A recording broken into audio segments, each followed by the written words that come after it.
Aging with finesse. Doesn't that sound great? Stay tuned to hear the words of wit and wisdom of Dr. Mary Flett, who wrote about this and valuing ourselves as we age in her blogs, books, and website.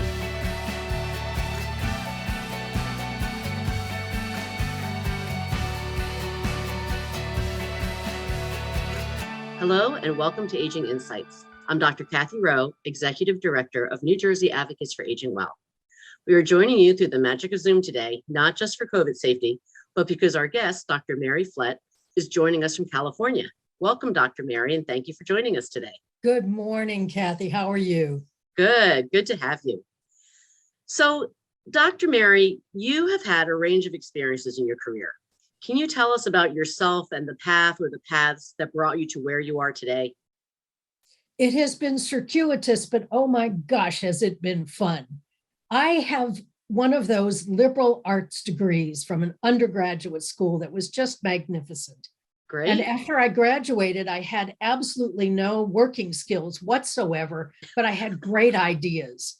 So I started doing what I had been doing actually for much of my life, which has been performing. And I started off at doing comedy and stand-up comedy. And I even ended up in my hometown studying at the Second City. Wow. So what prompted you to do stand-up, and how did you implement what you learned from doing comedy into your career? I decided to be a stand-up comic because I grew up with some of the finest laughing women in the business. Moms Mabley, Phyllis Diller, Joan Rivers. Yeah. I idolized these women. But you know, having become an expert on aging, I look back now and I realize how much they put down growing old. It really gives me pause now to look back and think of what we were making fun of in those days. But it's also given me a way of addressing some really painful realities. The reality that older people, older women in particular, become invisible in our culture. Mm-hmm. And we can either feel really bad about that, or we can find ways to look at it, laugh at it, and lighten up about it. Yeah. Well, we were talking earlier about Betty White, and she aged with finesse and was quite an example, and really got better. Her career soared as she aged. So what are your feelings on her and how she changed that? Boy, didn't she make the world a better place to be in? She did. I've been binge watching Golden Girls during this pandemic just to get me through it. It's been some of the best medicine I know. I tell you what was unique about Betty White, and I share something with her. I actually grew up in the suburbs of Chicago, Oak Park and River Forest, and she was originally from Oak Park, Illinois. So I feel a particular affinity with her. Okay. She left way before I did, but nonetheless, I feel a connection. Finesse, that is the absolute definition of that woman's life. She approached it with an attitude of embracing change. Talk about it, improvisational actress. Her early career was spent doing kind of what we're doing right now in front of live TV, just chatting and filling the time. Yeah. But one of the great skills you learn in doing something like that is how to roll with the punches. And oh my gosh, she certainly did that up to the very last moment. And I read, and I don't know if this is true or not, but I want it to be true, that her last words were of her husband lying in her, I'm imagining in her bed, seeing him, and she just so adored him. And to have that acceptance, knowledge, and embrace of making the transition and finding someone you love waiting for you, it just brings tears to my eyes. It's wonderful. Yeah. So, as he says, she aged with finesse, and that is the core of a lot of your writing. So what does aging with finesse mean to you? There are so many ways that we language growing old. Mm-hmm. Back when I was doing my dissertation, the big term back in the late 90s was successful aging. And I sat with that for a long time because, if you're not successful at aging, what does that mean? Right. And I didn't like the implications of that, nor do I like the implications of being called senior. I do a lot of writing around what it means to grow old in the United States. And the words we have for that, again, it kind of goes back to these early models of stand-up comedy. They aren't kind. Mhm. So when I was putting together my books, I really wanted to use a word that captured the elegance of aging, Okay. along with the strength and the resilience in aging. And honestly, the image that came to mind was of Cicely Tyson, incredibly present and wonderful. Mhm. That's the kind of person that I imagine aging with finesse. That's a great, great example. So, as a psychologist working with older people, what did you hear from your patients? And what were the recurring concerns and the conversations that you had with them that you feel apply to a lot of people? I'll answer that by taking kind of a backdoor route to this. Okay. I first learned about older adults when I was in my early teens. My grandfather, who I revered, Hmm. had broken his hip. And unfortunately, back in those days, there wasn't the PT, there wasn't the recovery that we have Right. nowadays. And he eventually ended up wheelchair bound. This meant that I got a chance to provide caregiving for him. Now, I didn't think anything about it because that's what families do. Right. And things have changed magic, well, not magically, they've changed hugely over the years Hmm. with this. I made a very specific decision to work with aging adults in my career because I found them to be so adept at making changes. The Oh, resistance wasn't there that I had seen in younger people. okay. Most of my patients came to me with not issues specifically related to mental health, Hmm. but issues related to how to cope with a changing society, a changing lifestyle, a changing body, and not so many resources. So that gave me a chance to not just diagnose and pathologize, it gave me a chance to listen and tap into everybody's lifetime wealth of experience. Give it a different, this is the metaphor I would often use with my patients, give it a kaleidoscope shift. So Hmm. look at all of the patterns in their life and just change them ever so slightly so that they could look at them in a new way and tap into new ways of doing things. It was deeply, deeply satisfying. I think I got as much out of it as my patients got out of working with me, frankly. Yeah, that's a beautiful way to put it with the kaleidoscope comparison, and shifting ways. It's not a one-way trajectory on a set path. There are a lot of different ways to look at this and to view it. I found giving, again, going back to this language idea, I found giving new words to old ways of thinking. I found challenging beliefs, sometimes the beliefs that had been given to them unquestioned. Early childhood messages, this was early childhood stuff, things like, you'll never grow up to be much, or Mm, you don't need to worry about that, your husband will take care of that for you. And the reality is, for many, especially older women, we found that they've had to acquire massive skills at a time when they may not have had the bandwidth. So, depression, anxiety, I translated those terms into sadness, grief, and mhm, uncertainty. And instead of mhm. it being a pathological issue, it became an issue of changing a relationship to an experience and increasing the ability to stay with that uncomfortable, distressful experience until you can get through that. And I'm assuming that from this type of experience is how you developed or you came up with the concept of the five pillars of aging. You So, know, I've been blessed with being able to not just sit across from incredibly inspiring elders, but to talk to a lot of different people. mhm, And this came from my performing background. So for a couple of years, I was actually running around the country before COVID lecturing. And I did a whole series of things on how to age in the United States. One of the things that I had to come up with was an easy way of remembering what I considered the essential topics. And that's what the 5 pillars are.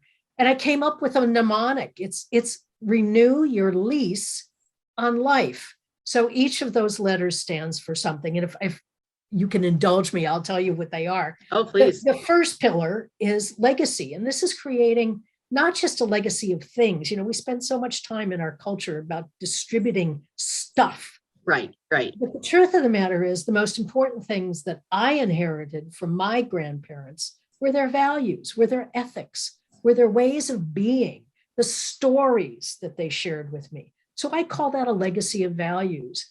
And I think it's really important to validate that we have values, we have things of value, thoughts, beliefs, ideas to share with others. Mhm. One of the challenges in the 21st century has been this division, our inability, our segmentation of elders from the community instead of integrating it in the community as it once used to be. So legacy of values is the first one. The Okay, and second of values, not of stuff.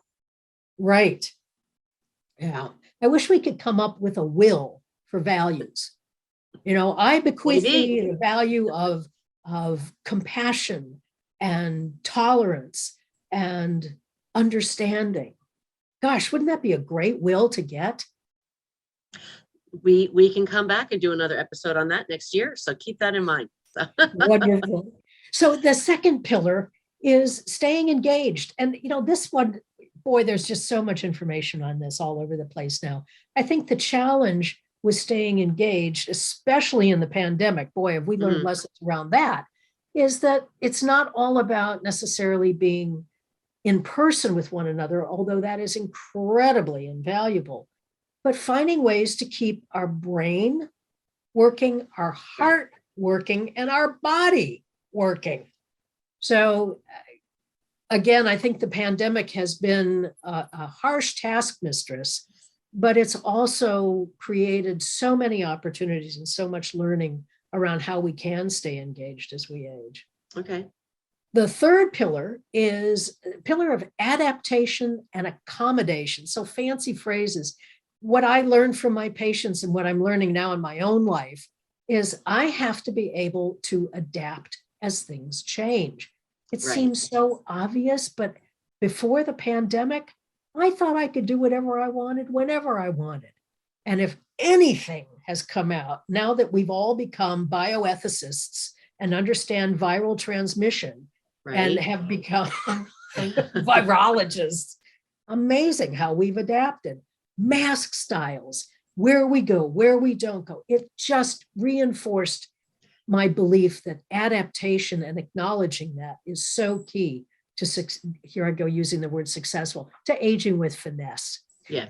The accommodation, and this is exciting because I know that your group is working around housing. Accommodation is helping people to stay in their own homes, assuming, of course, they are privileged enough to have homes. We have to address the lack of housing issue. But for those people who are able to stay in their homes, how can we make the house elder friendly and elder safe? And here there is just so much. I'm a real nerdy techno person. I just love all the fun stuff that's coming out. It is available now to make people have access not just to each other, but have access to resources that will keep them safe and keep them healthy. And that's wonderful. The fourth pillar is the spiritual pillar. And this is finding purpose and meaning. You know, spirituality is a topic that is fraught with opinions and beliefs. And I'm strongly of the belief that finding purpose and meaning comes not just from doing, but from experiencing, from being. And meaning comes from life, from sharing those experiences. I have no idea what's going to happen when I die, but I know that I care enough about who I am and how I am with others to want to make sure that I live a kind of life that is honest, that is compassionate. Now, those are the values that come from the legacy of values, but I have a belief that those things will carry me through to whatever is going to happen next. Okay. So purpose and meaning, and especially inviting people to have conversations about this now elongated period of life between when we retire and when we die. And then you've been so kind to listen to all of this. I just love talking about this. The fifth pillar is one that is particularly mine in dealing with things. But as I have explored it, I have found that others share this with me. It's being enough. And I call it emotional economics. We spend so much time, you see the ads on TV about, do you have enough in your retirement fund and you set aside enough for this, all the rest? Right. And truth of the matter is, I want to know that I am enough, that I have some value. What are my assets? What is my self-worth? And then I also want to know what is enough for me. What do I need to have? For some people, just having good music every day and somebody come in and give them food and maybe a kind word is sufficient. For other people, they may need so much more. But what is that definition of enough for yourself? Then one of the things that I found to be very true with a number of my patients, and I've experienced this myself, is, do I believe there is enough? So many people, especially women I know, are afraid that they're going to end up bag ladies on the street. And I can look at statistics, I can look at really some very frightening realities about financial wealth and what is available for aging adults. And it can just scare the living daylights out of me. But that is also something that I need to come to terms with and really work with in my local community to ensure that my community cares enough about me to ensure that I have the resources that I'm going to need. So I am enough, I have enough, I believe enough, I believe there is enough. And the last one is coming to my own definition of what is good enough. Now, what this really means to me, and I've seen this happen over and over and over again in the pandemic, is before the pandemic, boy, I used to have to go out and go shopping and I had to have certain things in my house. And all the rest of it. What I found that was good enough is that I actually need a lot to consume a lot less. And what I need more of is connection and people just paying attention and finding ways to create a different kind of a community. It's not just a community of being together. It's a community of shared ideas and shared goals and shared dreams. So thank you. Those are my 5 pillars. No, that is great. And I love the way you have the 4 E's and enough. I am enough, I have enough, there is enough, and what is good enough. And I think that's really important to reframe our views on what we have and what we need. And especially I think the pandemic taught us a lot about that.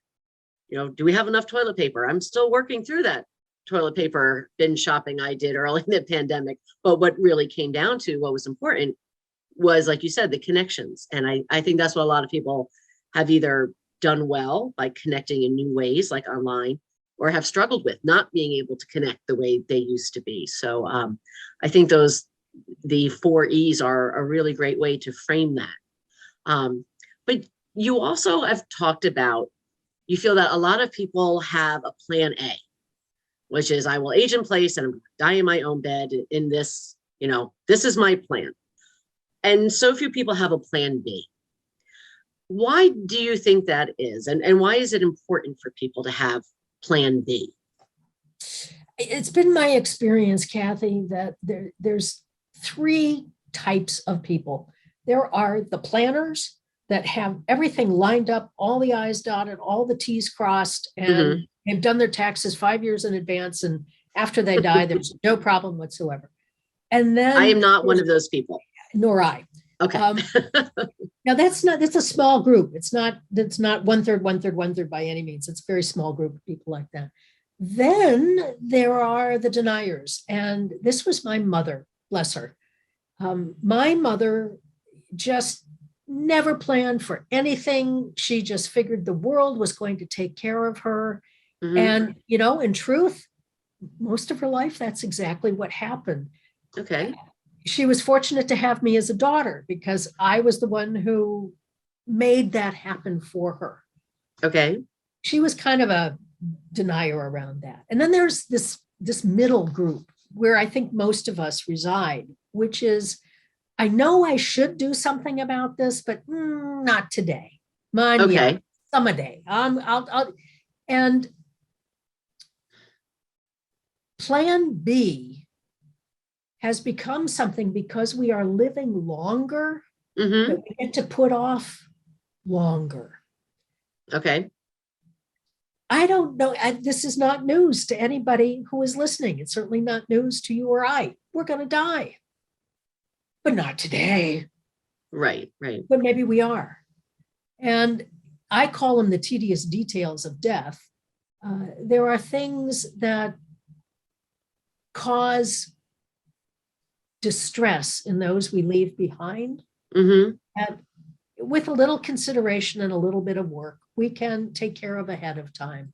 Right. Right. But more importantly, we need to have conversations That is true. about why it's important that we pay attention to what we pay attention to. I talk about dark legacies as well as positive legacies in our life. And I've seen many, many people carrying the dark legacies of shame, death by suicide in a family, struggling with trauma, struggling with alcoholism, addiction. Those legacies, we have an opportunity to set aside and not have to carry forward. But we have to have conversations about that. And we don't often know how. Hmm. So this is one of these essential skills that I talk about in one of my books, that talking about the sadness, the shame, I'll just give an example of my own family. I had an uncle who was gay, but this was back in the 1940s, and we just didn't talk about that. Okay. He ended up dying by suicide. Ah. And it was something that the family was so ashamed about that it was hush, hush, talk, talk. And as a younger person, I grew up with knowing there was something going on, but not understanding why or what. And it wasn't until my grandfather was on his deathbed that he shared with me what really happened. And it was eye-opening because Wow. it didn't have to be something that we were ashamed about. Of course, by that time, culture had changed a little bit and we were more open to that, to being, a gay lifestyle. We certainly, that had to happen outside of the family. But it was something that once we were able to set it aside, we could just love each other more because it wasn't a shame-based issue. So there are any number of dark legacies that need to be addressed. And there are opportunities now that we're living longer. So Right. I think I notice we're coming to sort of end here, but one of my dreams for people is that we're able to sort of reintegrate ourselves. And this is something that is really wonderful in terms of what an elder-friendly community could be. Okay. So the World Health Organization has a wonderful 8-item. Right. The 8 domains. 8 domains of that. I've added a couple to them. I see that.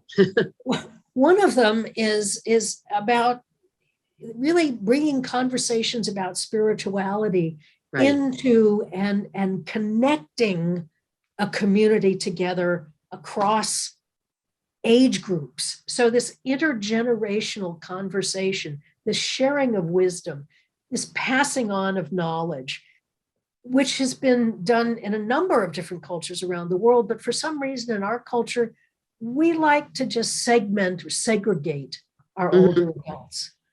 I believe that my job as an elder in a community to make my community more elder friendly is to ensure that I find a place and make a place for myself to share my wisdom and to leave something better behind. That's my legacy. I do that because I have an ability to talk to people. Other people may do it just by talking to their grandchildren or talking to their children, or for solo agers out there, finding people who they can share their information with, or finding groups they can share their information Right. with. And I have to tell you, there are so many wonderful opportunities for that happening across the country now. I am just so pleased. Like StoryCorps is one very famous one that's being done at the Library of Congress, where people come together and just share their stories. It's just so wonderful. No, and it's important to share. No, it's important to share. And I think, volunteerism is part of the 8 domains. And it's not just people volunteering to help older people. It's what older people who, because of retirement, because of where they live, now have the time to share that they didn't have before when they were working or raising children. So it goes both ways. It's not just about older people being on the receiving end. It's about being on the giving end and all that they have to offer as well. So I agree with that. And I think that's something really important to consider. Well, Dr. Mary, I want to thank you for joining us today. And would you do us the honor of closing our chat with a guided meditation for our viewers? I would be delighted to do this. Thank you. What I invite all of your viewers to do is just get comfortable wherever they are. If you want to open your eyes, keep them open, that's fine. If you want to close your eyes and just listen to my voice, that's also absolutely perfectly fine. First, just take an easy, restful breath. And if you can, breathe in all the way down to your stomach. It doesn't matter if you breathe in through your nose or your mouth, just take a nice, easy breath in. And as you breathe in, feel yourself sitting in your chair or lying wherever you're lying. Just feel your body, be present with your body. And take another breath.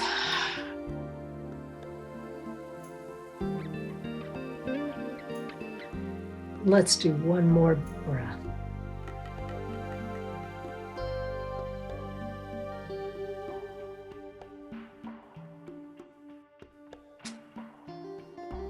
I'm noticing just a great sense of warmth around my heart and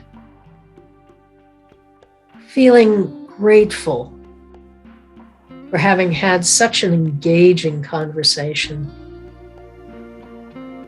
Being able to connect this way is different from how we used to connect. But it's something we've learned how to do. Just take a moment and reflect on all the things that you've learned these last few years. Things that maybe you knew before, but had to think about and do in a different way. And on your next breath, just express appreciation for all the amazing changes you've made. And acknowledge your resilience and strength.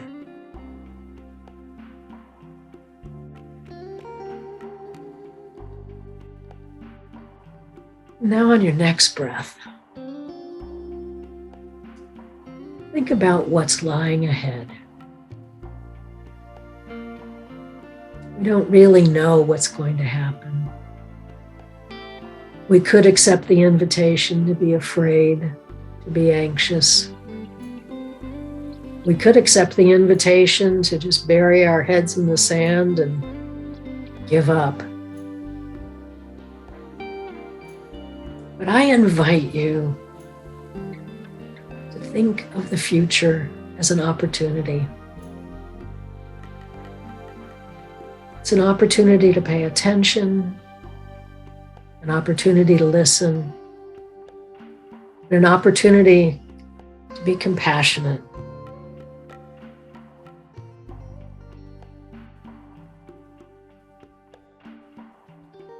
Now finally, once again, take another breath and just become fully present to what's going on right now where you are. Feel your feet. Maybe notice where there's some tension in your body.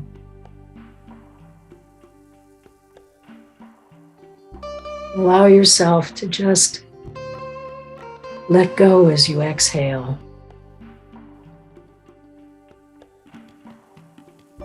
And as you let go, create space for something wonderful to come into your life.